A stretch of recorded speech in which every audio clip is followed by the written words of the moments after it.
The newly hired nanny gifted the millionaire couple's daughter a teddy bear. Weeks later, the parents were horrified when they checked the security cameras. The Blackwood mansion, imposing and silent, awaited the arrival of Vanessa, the new nanny. Theodore Blackwood, a middle-aged man with piercing eyes and graying hair, nervously adjusted his tie while his wife, Evelyn, an elegant woman with brown hair and a warm smile, arranged the sofa cushions for the third time. The sound of the doorbell echoed through the house, making Evelyn jump. Theodore opened the door, revealing Vanessa, a young woman with an impeccable appearance, perfectly styled black hair, and intense green eyes. She smiled politely, extending her hand. "Mr. and Mrs.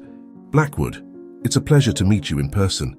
I hope I haven't arrived too early," Vanessa said, her voice soft but confident. "Not at all. In fact, your punctuality is admirable," Theodore replied, guiding her to the living room. As the adults settled in, Ethan, the Blackwoods' eldest son, observed the scene from the top of the stairs. His freckled face was furrowed in an expression of distrust, his blue eyes fixed on Vanessa. He couldn't explain it, but something about her deeply bothered him. Maybe it was the way her smile never seemed to reach her eyes, or how her movements were too calculated. Ethan slowly descended the stairs, making sure each step was heard. Something's wrong with her. Why does she seem so perfect? No one is like that in real life, Ethan thought, his stomach churning. "Oh, this must be Ethan," Vanessa said, turning to the boy with a smile that he found far too artificial. "Hello. You know we don't need a nanny, right?" "I can take care of Zoe," Ethan responded dryly, crossing his arms. Theodore gave his son a warning look, but Vanessa just laughed softly. She began to talk about her qualifications, her experience with children of all ages, and her passion for education.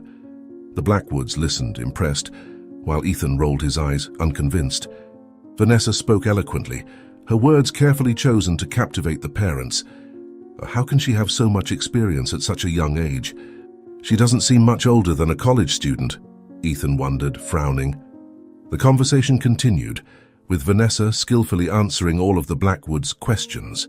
She talked about her background in child psychology, her previous experiences with high-profile families, and even her hobby of photography.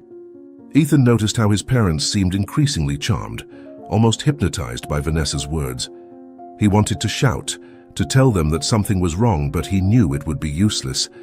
Twice, why can't my parents see through this facade? It's like she has cast some kind of spell on them, Ethan thought, feeling more and more frustrated. Then Vanessa saw the photo of Zoe on the mantelpiece. The 5-year-old girl was smiling brightly, her golden curls framing an angelic face. For a moment, something changed in Vanessa's gaze. A mysterious smile appeared on her lips, so quickly that only Ethan noticed. It was a smile that made his stomach turn, a smile that promised something he couldn't decipher but knew wasn't good. That smile. Why did she look at Zoe's picture that way? I have to keep an eye on her. I can't leave Zoe alone with this woman, Ethan shuddered internally. But despite Ethan's suspicions, the parents decided to hire Vanessa as the nanny. On her first day of work at the Blackwood mansion, the new hire arrived with a mix of expectation and apprehension. She walked through the gates with confident steps, carrying an elegant leather bag and a package wrapped in colorful paper. Zoe, eager to meet her new nanny, was hopping from foot to foot at the entrance, while Ethan watched from a distance, his eyes never leaving Vanessa. The nanny knelt in front of Zoe, her smile radiant as she handed the package to the little girl. "Hello, Zoe. I'm Vanessa, your new nanny. I brought something special for you." "I hope we can be great friends," Vanessa said, her voice sweet as honey. Zoe tore open the paper excitedly, revealing an innocent-looking brown teddy bear. "Oh, he's so cute." "Thank you, Vanessa." Throughout the day, Vanessa captivated Zoe with games and stories and creative activities.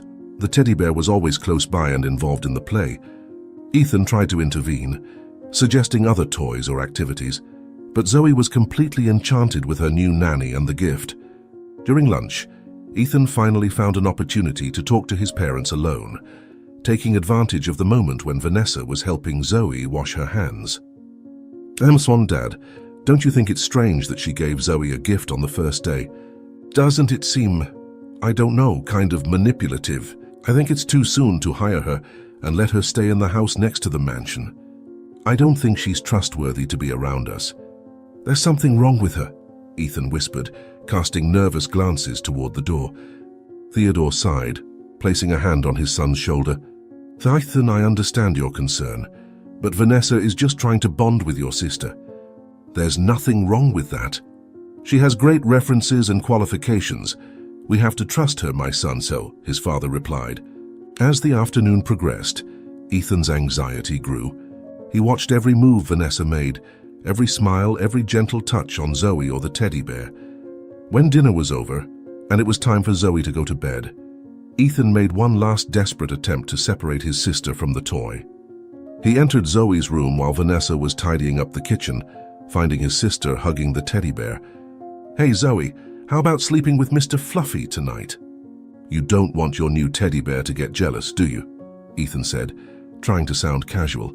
Zoe clutched the teddy bear to her chest, frowning. No, I want to sleep with Teddy. Vanessa said he will protect me from nightmares, the little girl replied.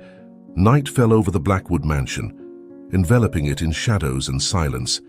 Zoe and Ethan's parents had retired, exhausted after a long day. Ethan resisted sleep as long as he could, determined to keep watch, but eventually succumbed to exhaustion. In Zoe's room, the little girl slept soundly, the teddy bear nestled in her arms. The clock struck 3 in the morning, when a faint red light, almost imperceptible, flickered in the teddy bear's eyes. Zoe stirred in her sleep, her eyes slowly opening. She blinked, confused, staring at the teddy bear. Teddy, are your eyes glowing? She mumbled sleepily. The red LED light flickered again, as if answering Zoe's question. The little girl smiled, hugging the teddy bear tighter. You're magical, she whispered, drifting back to sleep, unaware of the sinister meaning behind that red glow in the darkness. The next day, breakfast at the Blackwood mansion started like any other day, but it soon took an unexpected turn. Zoe came running down the stairs, her golden curls bouncing with each step. The teddy bear firmly clutched in her arms. Her eyes shone with an almost feverish excitement as she sat at the table, completely ignoring her favorite cereal. Ethan watched his sister with growing concern, noticing how she whispered to the teddy bear and looked at the empty corners of the room. Mom, Dad, you won't believe it. I have a new friend. He came to visit me last night, Zoe suddenly exclaimed, and her voice overflowing with joy. Ethan froze, his spoon suspended in the air. A friend? What friend, Zoe? He asked. The parents exchanged confused looks as Zoe continued, excitedly describing her invisible friend. She talked about how funny he was, how he had told wonderful stories, and promised to come back every night. Theodore and Evelyn listened with expressions that ranged from amusement to concern, while Ethan felt his stomach sink deeper and deeper. Vanessa, who had arrived in the middle of Zoe's story, maintained a serene smile as if the situation were perfectly normal. Say, sweetie, are you sure it wasn't just a dream? Evelyn asked gently, stroking Zoe's hair. Zoe shook her head vehemently. No, Mommy. He was real. Teddy saw him too, didn't you, Teddy? She asked the teddy bear. Lunch passed in an atmosphere of palpable tension. The nanny seemed strangely calm, helping Zoe with her lunch and listening attentively to her stories about the invisible friend. When Vanessa took Zoe for an afternoon nap, Ethan took the opportunity to approach his parents. Don't you think this is strange? Zoe has never had an imaginary friend before. And why did it start now? He whispered urgently. Theodore frowned, running his hand through his graying hair. Maybe it's just a phase, son. Children have vivid imagination, he replied. The argument between the parents intensified throughout the afternoon. Evelyn, visibly worried, insisted that they should consult a child psychologist, arguing that Zoe's behavior was unusual and potentially concerning. Theodore, on the other hand, remained firm in his position that it was just a passing phase, fearing that a psychological consultation could stigmatize Zoe or create problems where none existed. Careful, India, you're overreacting, dear. All children go through phases like this. We can't rush to a psychologist every time Zoe does something unexpected, Theodore said, exasperated. Evelyn shook her head, frustrated. But what if it's something more serious, Theodore? What if we're ignoring important signs? She asked, visibly concerned. While his parents argued, Ethan decided to take matters into his own hands. Taking advantage of a moment when everyone was distracted, he sneaked into his father's office, where the security camera monitor was located. With trembling fingers, he navigated through the recordings from the previous night, focusing on the camera in Zoe's room. His heart raced as he reached 3 in the morning. There on the black and white screen, he saw something that made his blood run cold. An adult silhouette, undefined by the shadows but unmistakable, moving silently through his sister's room. It can't be. Someone's entering Zoe's room at night. But who? And how? Ethan murmured, his eyes wide with horror. With his heart pounding and hands shaking, Ethan burst into the living room where his parents were relaxing after dinner. His wide eyes and labored breathing immediately caught the attention of Theodore and Evelyn. He was holding a tablet in his hands, gripping the edges so tightly that his knuckles were white. "Mum, Dad, you need to see this right now," Ethan exclaimed, his voice a mixture of urgency and fear. He approached quickly, almost tripping on the rug in his haste. Theodore straightened in his chair, his forehead creased with concern. "Go, Ethan, what's going on?" "Calm down and explain to us," he requested. Ignoring his father's plea to calm down, Ethan practically shoved the tablet into their hands. "I checked the security cameras in Zoe's room. Look at what I found at 3 in the morning." Evelyn and Theodore leaned over the tablet, watching intently as Ethan played the video. As the shadowy silhouette appeared on the screen, moving silently through Zoe's room, their expressions changed from confusion to shock and then to horror. "Oh my God, that's..." Evelyn gasped, her hand flying up to cover her mouth. "Someone entered Zoe's room during the night. And I'm almost sure I know who it is," Ethan added, his voice trembling slightly. Theodore, his face pale, looked at his son with a mix of fear and determination. "Show us everything, Ethan. We need to get to the bottom of this right now." "I knew something was wrong. Now they have to believe me," Ethan thought, feeling a mix of relief and apprehension as his parents examined the video more closely. Theodore, with skillful fingers, manipulated the controls, adjusting the brightness and contrast. As the image became clearer, shock filled the room. The once undefined silhouette took shape, revealing the unmistakable outline of Vanessa. "Oh my God, it's her! What was she doing in Zoe's room in the middle of the night?" Evelyn exclaimed, bringing her hand to her mouth.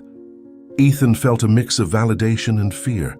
"I knew something was wrong with her. We have to do something," Ethan said. The next day, with calmer minds, the Blackwoods decided to confront Vanessa about the incident. Prepared for the worst, they called her in for a serious conversation. However, Vanessa's response took them completely by surprise. I'm sorry for not mentioning it earlier. Zoe had a nightmare that night. I heard her crying and went to check on her. I didn't want to bother you, so I took care of her myself." She calmed down quickly and went back to sleep.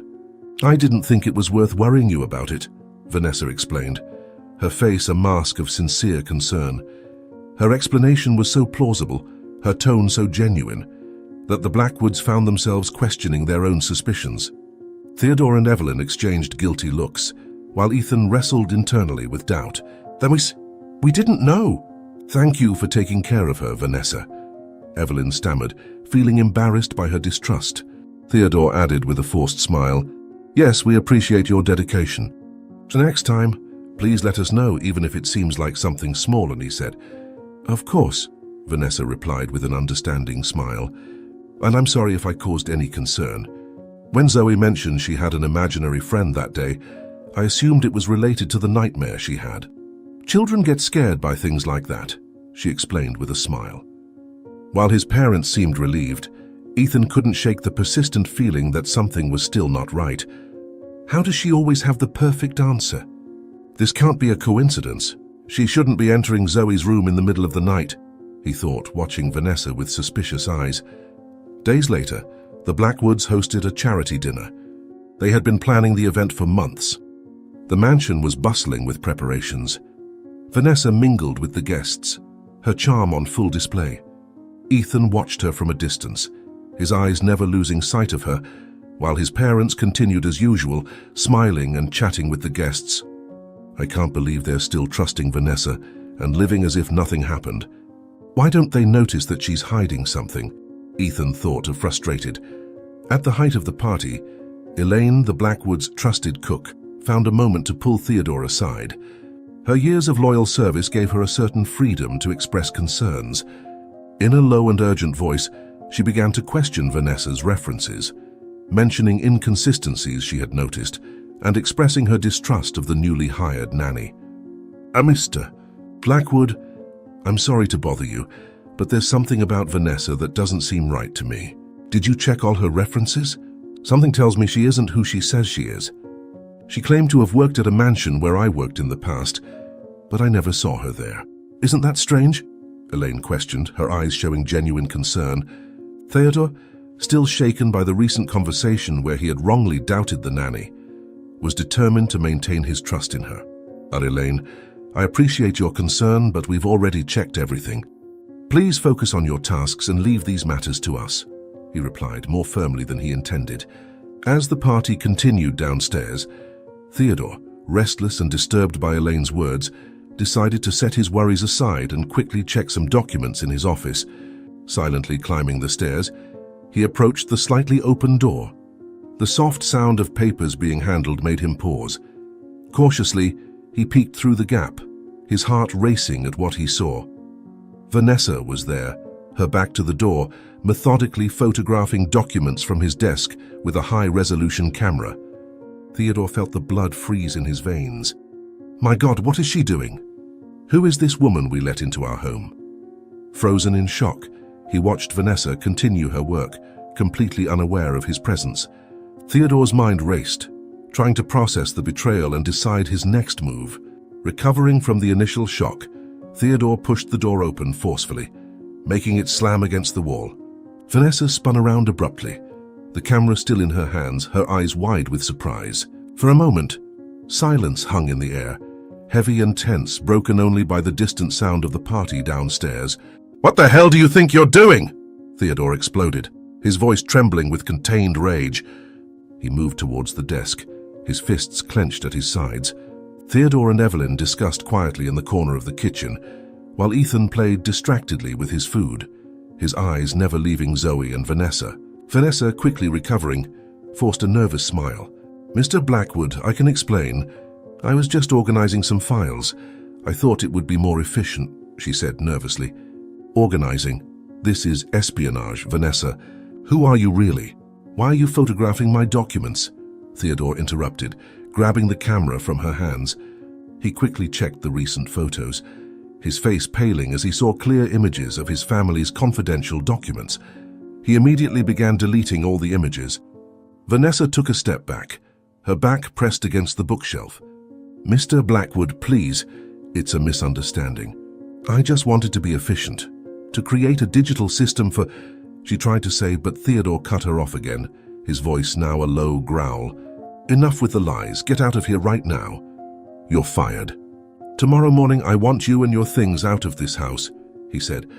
As soon as Vanessa left the office with slumped shoulders, Theodore locked the door and plunged into a frantic investigation. He rummaged through files, made hurried phone calls, and checked the nanny's references. Each new discovery made his stomach sink further. Discrepancies in employment dates, references that didn't exist, a college degree that couldn't be verified. The puzzle that was forming was disturbing and terrifying. How were we so blind? We let a complete stranger into our lives to care for our daughter, Theodore murmured to himself, running his hands through his graying hair. At that moment, the door handle turned, followed by insistent knocking. Theodore, open this door right now. Evelyn's voice rang out, a mix of concern and irritation. Reluctantly, Theodore unlocked the door. Evelyn burst in like a hurricane, her eyes flashing with anger. What is going on? The guests are asking for you, and I find Vanessa crying on the stairs. Why did you fire her? She demanded. Theodore took a deep breath, trying to calm his nerves. Evelyn, sit down. We have a serious problem. He began to explain his discoveries, showing the evidence he had gathered. But to his surprise and frustration, Evelyn refused to believe him. Theodore, you're being ridiculous. Vanessa has been wonderful with Zoe.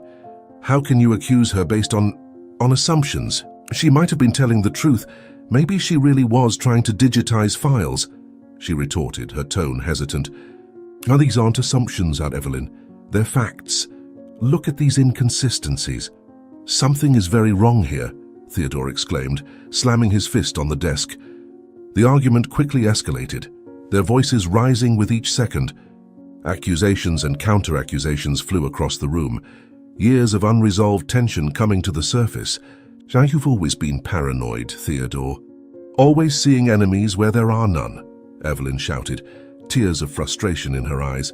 Theodore was about to respond when a sharp scream cut through the air, silencing them instantly. Exchanging looks of terror, they rushed out of the office, running down the stairs toward Zoe's room. The scene they found froze their hearts.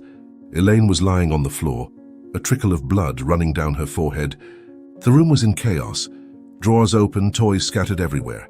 And Zoe was nowhere to be seen, nor was Vanessa. Zoe! My God, Theodore, where is our daughter?" Evelyn screamed, panic gripping her voice. Theodore, his face pale with shock and guilt, could only manage to murmur, I don't know, dear. We have to find her." The silence that followed was deafening, broken only by Evelyn's sobs and the distant sound of the party continuing, unaware of the tragedy unfolding above. The realization of the danger they had placed their daughter in fell upon them like an avalanche, leaving them paralyzed with fear and regret. After leaving Ethan with Elaine, who was still unconscious, Theodore and Evelyn, their faces pale and hearts racing, ran down the stairs, their eyes frantically scanning every corner of the party for a glimpse of Zoe's golden hair. Panic spread through the Blackwood mansion like wildfire. Elegantly dressed guests turned to watch the couple, confused by the sudden commotion. Theodore, trying to maintain composure, approached groups of guests, asking if anyone had seen Zoe. Evelyn, on the other hand, ran from room to room, calling out her daughter's name with an increasingly desperate voice. "Oh, Zoe! Zoe, darling, where are you?" Evelyn shouted, her voice breaking with each call. Theodore, realizing the situation was spiraling out of control, murmured to himself, "Stay calm. We have to think rationally. Where could she be? Did Vanessa take her?" After 20 minutes of fruitless searching, with the party completely disrupted and the guests in shock, Theodore made a difficult decision. With trembling hands, he grabbed his phone and dialed the police.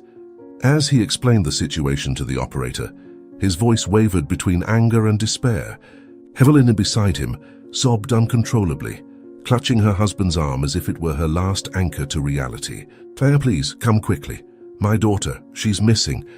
And the nanny, too," Theodore pleaded into the phone. "How could this happen? How did we let this happen?" Evelyn whispered between sobs. Within minutes, the Blackwood mansion was flooded with sirens and flashing lights. Uniformed police officers spread out across the property, questioning guests and searching every room. Amid the chaos, an officer approached the couple with news. Elaine, the cook, had woken up and was asking to speak with them. With their hearts in their throats, Theodore and Evelyn rushed to the room where Elaine was being attended to by paramedics, with Ethan watching the scene anxiously. "Mr. and Mrs. Blackwood, I saw Vanessa leaving with Zoe. She was carrying the girl, who seemed to be sleeping. When I tried to stop her, she pushed me. I hit my head and everything went dark," Elaine said, her voice weak but urgent. "I knew it. I knew something was wrong with her," Ethan said, feeling a wave of anger consume him. Then Elaine was taken for a medical checkup. "First, we will pay for all your treatment, Elaine." The ensuing chaos was a mix of frantic police activity and heated arguments between Theodore and Evelyn. As investigators set up a command post in the living room, the Blackwoods argued furiously about their next steps. Theodore insisted on an aggressive approach, wanting to use all available resources to hunt down Vanessa. Evelyn, on the other hand, feared that rash actions might put Zoe in even greater danger. "We have to offer a reward. Hire private investigators," Theodore argued, his face red with frustration. Evelyn shook her head vehemently. "No. What if that scares Vanessa? What if she harms Zoe?" "We have to let the police do their job," she countered. The argument was abruptly interrupted by the shrill sound of Theodore's cell phone. An unknown number flashed on the screen. With trembling hands, he answered, putting the phone on speaker. For a moment, there was only silence. Then an electronically distorted voice filled the air. "Check your email, Mr. Blackwood, you have 1 minute." The call ended. Theodore rushed to his laptop, with Evelyn and the police officers crowding around him. He opened his inbox to find a new message with a video attachment. With his heart racing, he clicked to open it. The image that appeared on the screen made Evelyn let out a stifled scream. Zoe was there, her eyes half closed and unfocused, clearly under the influence of some drug. She was sitting in a chair in a dark, windowless room, clutching her teddy bear tightly in her arms. She is safe, for now. "Await instructions," said a mechanical voice, the same distorted voice from the phone call. Then the video ended abruptly, leaving the room in a deathly silence. "Oh my God, what have we done?" Theodore murmured, his face a mask of horror. "I'm Zoe, my baby. What are we going to do now?" Evelyn whispered, her voice barely audible. The Blackwood mansion, once a scene of celebration and joy, now felt like an abandoned battlefield. "There we will begin intensive searches throughout the city and thoroughly analyze the video. We will do everything in our power to bring your daughter back," said one of the police officers, after collecting the video with a promise before leaving the mansion. Theodore and Evelyn, exhausted and devastated, collapsed on the living room sofa, the deafening silence broken only by the relentless ticking of the wall clock. Ethan, who had remained quiet throughout the chaos, had red, tear-stained eyes but was shining with a fierce determination. He was holding his tablet, repeatedly reviewing the video of Vanessa going to Zoe's room days before, as well as carefully re-watching the video from the party, searching for any sign of his sister. "Dad and Mom, I think I found something. Can I show you?" he called, his voice trembling slightly. Theodore lifted his head, his weary gaze meeting his son's. "Has what? What did you find, Ethan?" he asked nervously. Ethan approached with his tablet, his fingers flying over the screen as he explained. He had revisited the security footage, focusing on the moment when Vanessa entered Zoe's room on that fateful night. "Look, the bear's eyes. They're glowing. There's something there, some kind of device," Ethan pointed out, his voice gaining confidence. Evelyn gasped, leaning in for a closer look. But how?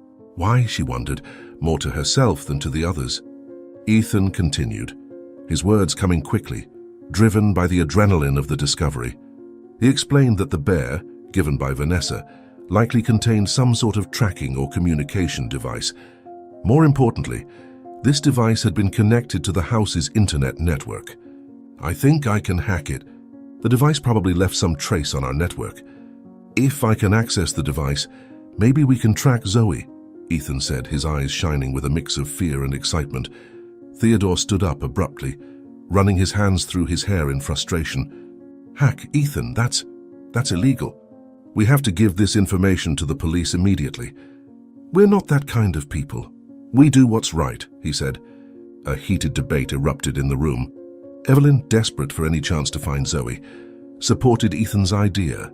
Theodore, on the other hand, feared the legal consequences and the possibility of compromising the police investigation. Ethan watched the argument, his fingers itching to start the work. "But we can't wait for police bureaucracy. Every minute counts. We can't just sit here and do nothing," Evelyn exclaimed, tears of frustration in her eyes. "What if we ruin the evidence? What if they find out we hacked and make things even worse for Zoe? What if we alert the kidnappers?" Theodore retorted, his voice tense. As the argument intensified, Ethan noticed something strange on his laptop. The lights of the house's security system began flashing erratically. His eyes widened in understanding and horror. "Look at this! Someone is hacking our home security system," he shouted, interrupting the argument. Theodore rushed to his son's side, watching helplessly as files and videos were deleted in rapid succession. Within seconds, all digital evidence, the security footage, access logs, everything was gone. The screen went black for a moment before a sinister message appeared. "Stop investigating us, Blackwoods." Ethan let out a shaky breath. "It's all gone." "My God, who are we up against?" Theodore murmured, a look of defeat on his face. The silence that had taken over the room was abruptly broken by the shrill ring of Theodore's cell phone. With trembling hands, he answered, putting the call on speaker. An electronically distorted voice filled the room, sending chills down everyone's spine. "Mr. Blackwood, I hope you're enjoying your night without little Zoe. I also hope you've understood our message and given up on trying to fight us. Theodore clenched his fists, anger bubbling in his chest. You monster, where is my daughter? The voice laughed coldly before continuing. She is safe. For now. But her safety comes at a price. $10 million in cryptocurrency within the next 48 hours. Don't even think about involving the police, or you'll never see your precious little girl again. Remember, the deadline is 48 hours, not a minute more. So be quick, or else, said the kidnapper on the other end of the line before ending the call. 10 million? How are we going to get that much money so quickly? Theodore murmured, the shock evident in his voice. He stared at the phone, hoping it would ring again, but it didn't. Oh, it doesn't matter how, we have to pay. We have to bring our little girl back, she insisted. The chaos that followed was a storm of emotions and heated arguments. Theodore, always the calculating businessman, insisted on involving the police, arguing that giving in to the kidnappers' demands would only encourage them. Evelyn, consumed by maternal fear, pleaded for them to pay the ransom immediately, fearing the consequences of any delay. Ethan watched the argument, feeling powerless and furious that he couldn't do more to help his sister. We can't just hand over $10 million to criminals. What if they take the money and don't return Zoe? Theodore shouted, running his hands through his hair in frustration. Evelyn, with tears streaming down her face, couldn't believe everything that was happening. What if we don't pay and they hurt her? I can't bear the thought of Zoe suffering because we hesitated, she retorted, terrified with worry for her daughter. As the argument intensified, the phone rang again. This time, it was the detective in charge of the case. His grave and urgent voice instantly silenced the room. Mr. and Mrs. Blackwood, we have new information about Vanessa. We've begun the investigation and discovered that your former nanny isn't just an ordinary kidnapper. Our investigations have revealed ties to an international child trafficking network. They typically target wealthy families, gain their trust, and then take the children. Theodore felt his legs give way, and he leaned against the wall to keep from falling. Assault? My God, what did we do to deserve this? He asked. Evelyn let out a stifled scream, her face as pale as wax. No, not my baby. We have to do something, Theodore. Now, she said. After ending the call, the detective's words hung over the family like a dense cloud, making the decision even more agonizing. Theodore, always so confident and decisive, now seemed lost, torn between his instinct to protect his daughter at any cost and his fear of fueling a criminal operation that could harm other children in the future. Maybe we can pay the ransom but work with the police secretly, Theodore suggested, his mind racing to find a solution. Evelyn shook her head vehemently. If they find out, Zoe could, she said, barely able to finish the sentence, her body shaking with sobs. The clock on the wall seemed to mock them, each tick-tock a reminder that time was running out. The Blackwood family faced the most difficult decision of their lives, with Zoe's fate hanging by a thread. Paying the ransom wouldn't guarantee that they would get Zoe back, especially since the criminal organization could take their money and others' money from abroad and profit twice. Trusting the police might be the right thing to do, but it could also seal their daughter's terrible fate. With only 48 hours to decide, the weight of the world seemed to fall on their shoulders. What are we going to do? Theodore murmured, his voice broken by anguish and uncertainty.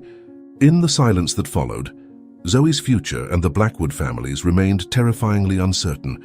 Theodore and Evelyn began frantically debating what they could do, while Ethan watched, his brain working a mile a minute. Suddenly he stood up, his eyes shining with an idea. Theodore and Evelyn exchanged looks, a mix of hope and apprehension on their faces. Ethan, that's illegal, Theodore began, but his voice lacked conviction. Evelyn interrupted. But it could be our only chance. We have to try, we can't wait any longer. Can you do it, my son? She asked, and Ethan nodded. With his parents' approval, Ethan dove into his laptop, his fingers flying over the keyboard, the screen filled with lines of code, incomprehensible to Theodore and Evelyn, who watched with a mix of fascination and fear. Hours passed, with Ethan muttering to himself, occasionally letting out exclamations of frustration or triumph. The sun was beginning to rise when he finally shouted, I got it. I have a signal, he said, Where? Where are they? Evelyn asked, leaning anxiously over her son's shoulder. Ethan pointed to a map on the screen. Here, in this port district, the signal is coming from an abandoned warehouse, Ethan informed. The initial joy of the discovery quickly gave way to a new dilemma. Theodore, though grateful for the progress, was visibly disturbed by Ethan's deep involvement. Son, you've done an amazing job, but this is too dangerous. We can't let you get involved any further. Evelyn, on the other hand, hugged Ethan tightly, tears of gratitude in her eyes. My brilliant boy, you might have just saved your sister, she said. You can't push me away now, Dad. Zoe is my sister. I need to help, Ethan protested, his voice trembling with emotion. Theodore shook his head firmly. It's too risky. Leave this to the adults, he retorted. The discussion about Ethan's involvement was abruptly interrupted when the gravity of the situation hit them. We have the location, but what do we do with this information? If we go there immediately, they might notice our arrival and harm Zoe, or do something worse, both to us and to her, Evelyn said, the fear for her daughter's life palpable in her voice. We can't go alone. We have to call the police, Theodore said reluctantly. Evelyn paled. But what if the kidnappers find out we notified the police? They threatened Zoe's life if we involved the authorities. They could retaliate even worse, she said. The dilemma weighed on them like a dark cloud. Calling the police might save Zoe, but it could also put her in mortal danger if the kidnappers found out. If we don't go alone, it means we'll have to face dangerous criminals by ourselves, an equally terrifying prospect. We have little time. We can't delay making this decision. It's Zoe's life that matters, Evelyn said, torn between the options for saving her daughter. Finally, Theodore picked up the phone, his hand trembling slightly. We're going to have to trust the police. It's our best chance. They are trained for this. They know how to handle the situation much better than we do, he said as he dialed. Evelyn hugged Ethan, whispering, May God help us and protect Zoe. We have to save her. We have to keep our family safe, she prayed.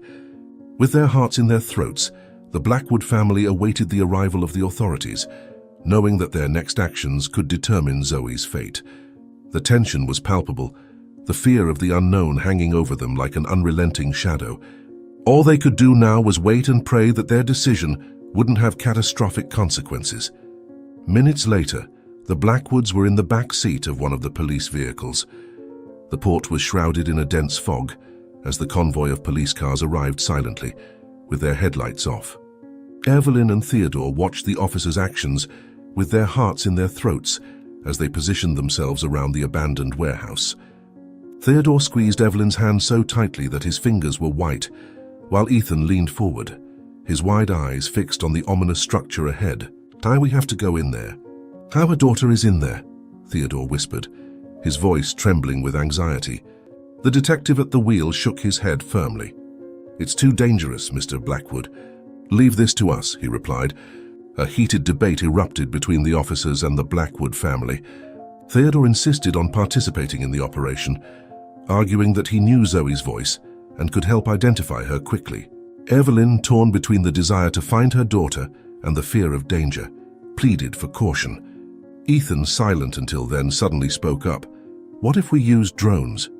We could see inside the warehouse without risking anyone. This isn't a video game, Ethan, Theodore reprimanded, but the detective seemed intrigued. Actually, the boy might have a point, the officer murmured, picking up his radio. As the police discussed Ethan's suggestion, a tense silence fell over the group. Suddenly, the sound of breaking glass echoed through the air, followed by muffled screams. Everyone froze, their eyes fixed on the warehouse.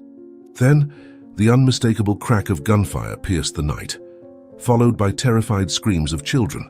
Zoe! Evelyn screamed, trying to open the car door. Theodore held her back, his own face pale with terror. All units, move in now, the detective shouted into his radio as chaos erupted around them. What followed was a scene of pure chaos. Armed police officers rushed towards the warehouse, shouts and more gunfire echoing in the air. The Blackwoods, disobeying all orders, got out of the car and ran toward the building. Theodore led the way, his heart pounding so hard it felt like it would explode. As they entered the warehouse, the scene that greeted them was a nightmare. Children crying, criminals trying to flee, police shouting orders. In the midst of the chaos, Theodore saw a flash of blonde hair. "Zoe!" he shouted, running towards his daughter. But then he saw Vanessa, dragging Zoe towards a side exit that led to the dock. Theodore took off in pursuit, ignoring Evelyn's shouts as she tried to shield Ethan with her own body. The gunshots still echoed through the warehouse. He sprinted down the dock, seeing Vanessa pulling Zoe towards a boat that was docked. His mind raced, calculating distances, assessing risks. If I jump onto the boat, I can catch Vanessa. But what if she uses Zoe as a shield, he thought. Stop right now, Vanessa. Let my daughter go, Theodore shouted, his voice hoarse with desperation. Vanessa turned, her eyes shining with a mix of fear and determination. Try to stay where you are, or I'll throw her into the water, she threatened, holding Zoe tightly in her arms. Time seemed to freeze at that moment. Theodore saw Zoe, her eyes wide with fear, silently pleading for help. He saw Vanessa, her hand gripping Zoe's arm with brutal force, and he saw the dark, churning water of the harbor, ready to swallow anyone who fell into it. Theodore took a step forward, his mind racing through all the possibilities. Think, Theodore, think, he scolded himself internally. At that exact moment, a gunshot rang out. Theodore watched, as if in slow motion. Vanessa staggered backward, pulling Zoe with her. The two figures, one small and one large, fell into the water with a deafening splash. Zoe! My daughter! Theodore screamed, running to the edge of the dock. He frantically searched the dark water, looking for any sign of movement. But the surface of the water remained still, reflecting the flashing lights of the police cars, revealing nothing of the fate of his precious daughter or her captor. Without a second's hesitation, Theodore dove into the dark, icy waters of the harbor. The salty water stung his eyes as he frantically searched for any sign of Zoe or Vanessa. The weight of his clothes pulled him down, but adrenaline and desperation kept him moving. His lungs burned, begging for air, but he refused to surface without his daughter. Zoe, where are you, my daughter? He screamed in his mind, his eyes scanning the murky darkness. At that moment, he glimpsed a golden glow to his right, Zoe's hair. With a powerful thrust, Theodore swam towards the golden reflection. As he got closer, he could see Zoe, unconscious, being dragged by the current. Vanessa was nearby, struggling to keep her head above water with one hand, while holding on to Zoe with the other. Their eyes met for a brief moment, filled with fear and determination. Theodore reached Zoe first, pulling her towards him. Vanessa, seeing her hostage slip away, tried to grab the girl again. For one terrifying moment, Zoe was caught between them, pulled in two directions. I'll let her go. It's over, Vanessa, Theodore shouted, his voice muffled by the water. Vanessa looked at him, then at Zoe, and finally at the distant surface. With one last look of defiance, she let go of Zoe and began swimming away. Theodore didn't waste any time. With Zoe safe in his arms, he swam with all his strength towards the surface. Every second felt like an eternity, the weight of Zoe and his own soaked clothes threatening to drag him back to the depths. But a father's love and pure determination pushed him forward. Finally, they broke through the surface. Theodore gasped, desperately pulling air into his burning lungs. Zoe remained motionless in his arms. Help, over here! I need help, he shouted with all the strength he had left. Within seconds, strong hands pulled them onto the dock. Paramedics rushed to attend to Zoe, while Evelyn threw herself into Theodore's arms, sobbing uncontrollably. Ethan was right behind them, his eyes wide with fear and relief. She's not breathing, a paramedic shouted, immediately beginning CPR on Zoe. Theodore felt his world collapse. Please, God, don't take her from us. Not like this, he murmured.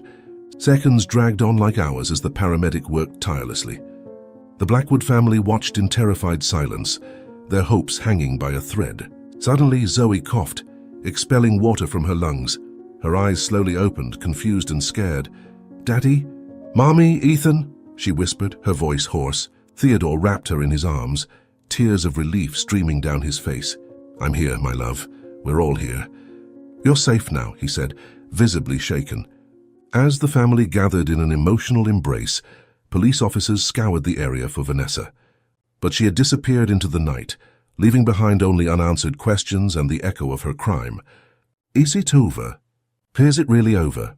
Ethan asked, his voice trembling slightly. Theodore looked at his family, gathered and safe, and then at the dark waters of the harbor. "Yes, my son, it's over." Weeks after the terrible incident at the harbor, the Blackwood Mansion's living room was bathed in the golden light of sunset. Zoe played happily with her new puppy, while Ethan typed on his laptop, occasionally casting protective glances at his sister. Evelyn arranged some flowers in a vase, her serene face reflecting the peace that had finally returned to their home. Theodore entered the room, clearing his throat softly to get everyone's attention. "Family," he began, his voice filled with emotion. "We've been through something none of us ever imagined facing. Today I want to talk about it and about our future." He turned to Ethan, his eyes shining. "Son, I owe you an apology. From the start, you sensed that something was wrong with Vanessa, and I didn't listen. My pride and arrogance almost cost your sister's life. Your insight and skills were crucial in saving Zoe. You showed a maturity that makes me not only proud but humble. Please forgive me, my son. I know now how important it is to listen to our own children," he said, making Ethan emotional before turning to his wife. "Evelyn, your strength during this ordeal was inspiring. Zoe, my little warrior, your bravery leaves me speechless. As a family, we faced the unimaginable and came out stronger. We've learned about trust, vigilance, and the importance of valuing each other. From today on, we will strengthen our bonds. We will have regular family dinners, create spaces for open and honest conversations. The trauma we experienced will leave scars, but they will remind us of the strength we discovered together. We won't live in fear, but we will use this experience to become more united." As Theodore spoke, Evelyn stepped closer, wrapping him in a hug. Ethan closed his laptop and moved to join them. Zoe, sensing the emotion in the air, ran into her father's arms, her puppy at her heels. "There's one more thing," Theodore said, a smile forming on his lips. "I received a call from the detective today. Vanessa and her gang have all been captured and indicted. The international operation they dismantled led to the release of hundreds of children. Families around the world are being reunited right now, just like ours," he said. A collective sigh of relief filled the room. Evelyn let out a joyful sob, hugging Zoe tightly. Ethan smiled. A visible weight lifted from his shoulders. "Am I really safe?" Zoe asked, her voice small but hopeful. Theodore knelt down to her eye level. "Yes, sweetheart, you are. This is the end of that nightmare, but it's also a new beginning for us," he said. In the days and weeks that followed, the Blackwoods kept their promises. Family dinners became a sacred ritual, filled with laughter and lively conversations. Ethan, recognized for his crucial role, was encouraged to further develop his skills in technology, with the full support of his parents. Zoe, though still occasionally haunted by nightmares, found comfort in the constant presence of her family and her loyal canine companion. Elaine, after fully recovering in the hospital, returned to the Blackwood Mansion with a warm reception from the family. Theodore, recognizing her loyalty and courage during the crisis, promoted her from cook to housekeeper. Now, Elaine oversaw not just the kitchen but all aspects of the mansion's operations. Her calm and maternal presence brought an added sense of security and comfort to everyone, especially to Zoe, who found in Elaine a confidant and a source of wisdom. With her new position, Elaine became an even more integral part of the Blackwoods' lives. Her gentle smile and quiet strength a constant reminder that the family had not only survived but grown stronger through their ordeal. The Blackwood Mansion, once a symbol of status and success, transformed into a true home filled with love, understanding, and mutual respect. The terrible experience they had faced, though painful, served as a catalyst for a profound transformation, not just in their lives, but in their hearts. As the sun set that evening, the Blackwood family gathered in the garden, arms intertwined, looking out at the horizon. The future, once uncertain and frightening, now shone with promise and hope. Together, they had faced the worst and emerged stronger, united by love and gratitude for the second chance they had been given. If you enjoyed this story, we invite you to like this video and subscribe to our channel. Your support motivates us to continue bringing you exciting stories almost every day. Don't miss the next surprising narrative that's about to appear on your screen. We greatly appreciate having you with us. Now you can click on the links that are appearing on the screen right now. We have a special selection just for you, full of valuable stories and guaranteed entertainment. See you there!